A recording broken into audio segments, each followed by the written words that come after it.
Ladies and gentlemen, for Zimbabwe, we have Luke Jongwe, and he's ready to take your questions. Mkoma Luke, mchitamba zvakadai wazverewe.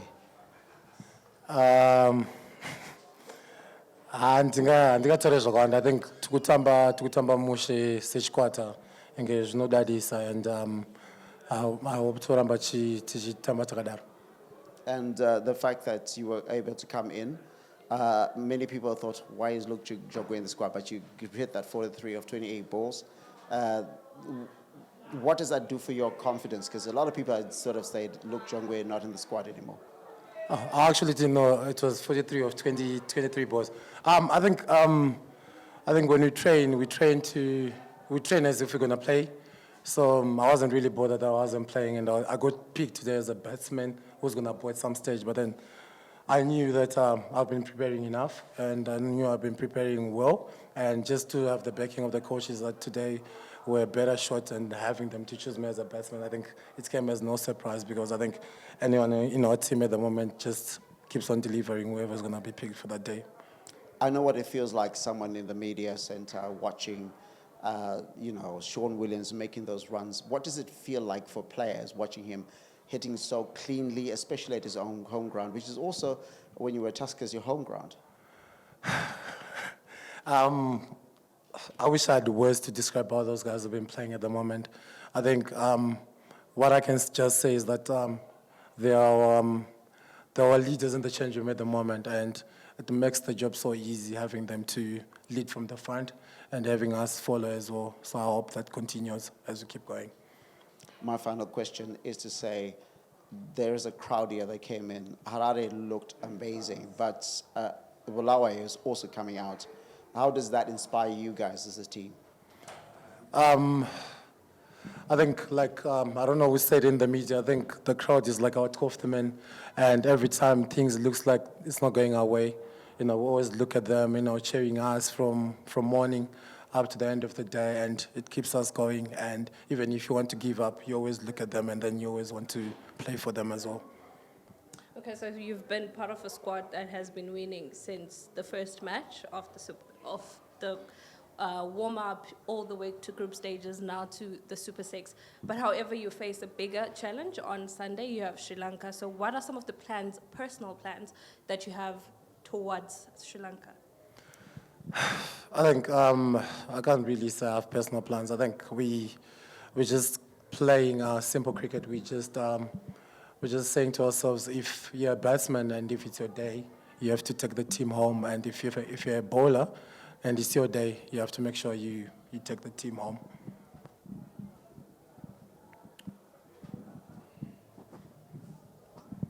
I know I said final before, but how confident are you as a team now? You're on 6 points, 2 more matches left.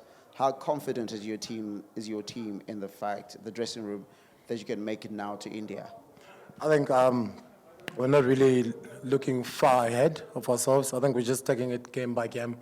The Oman game is now past, and we're now looking at Sri Lanka. That's how we're going to play, and we're not going to look at we won against Oman or whatever. We're going to try and do the net run rate thing. We're just here to win, and we have won one, and we're still left with 2 games, and we're going to try and win the 2 games.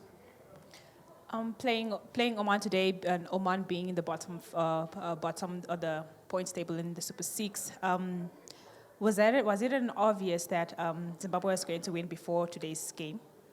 Nah, I think Dev has been reminding us, saying to us, we mustn't take any team lightly, because if we look at it, the last time we had qualifiers here, we end up not qualifying because I think we end up losing to UAE, if I'm not mistaken. So Dev has been reminding us about that feeling that happened, I think it was 2018. So it's something that is in our heads, and we don't want to repeat the same mistake. So whatever team which we're going to play in the Super 6 are here because they have done something good. So we're not going to take them lightly. We're just going to play cricket as it is, play ball by ball. Our next big game, it's Sunday. You're facing Sri Lanka. What surprises do you guys have in store for us in terms of performance and just making sure that everybody here in Bulawayo is having a good time, considering the crowd that came to support? I can't really say we have surprises. I think we're just going to be It's just going to be us and not focus too much on Sri Lanka. We're just going to focus on our cricket and focus on how we're going to bat and how we're going to bowl and how we're going to field. Right, look, can you just walk us through your catch at the boundary? For 1 minute, you sort of like hesitated, saying that it might go over you. Then you decided to go for it. Then you managed to take it. Just walk us through that moment. Oh, yeah. At first, I thought it was a 6. So I got in a position where I wanted to pull it back. And then I realized I'm actually in a good position. But then I was off balance a little bit. So I decided to throw it back inside. And then I decided to go for it again. And then I was off balance again. Then I decided to throw it again. Then I ended up getting it again. Well, with each game that you guys are playing, this is now the Super 6. A lot is at stake. Does this win sort of like relieve the pressure in the dressing room, looking at the 2 games that you're now left with to play? Yeah, I think it does. I think we had said when we were at the hotel that we need to start well. And having to win against Oman today, I think is actually a good start. And I hope we continue doing that with the remaining 2 games. Then looking at Oman, they seem to have a strong third wicket partnership. What was the team talk when things seemed to be slightly not going your way, as if Oman was now having an upper hand? What was the conversations between the likes of you, Craig, and Sean with Chatara? I think we said the wicket, I think, flattened out a little bit.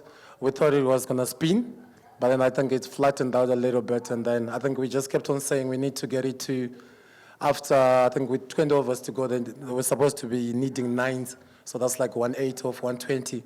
And then we did break it down again to say last 10 overs, they're supposed to be having, I think, 120 to win or something like that. And then lastly, the catch by Raza seemed to be the turning point.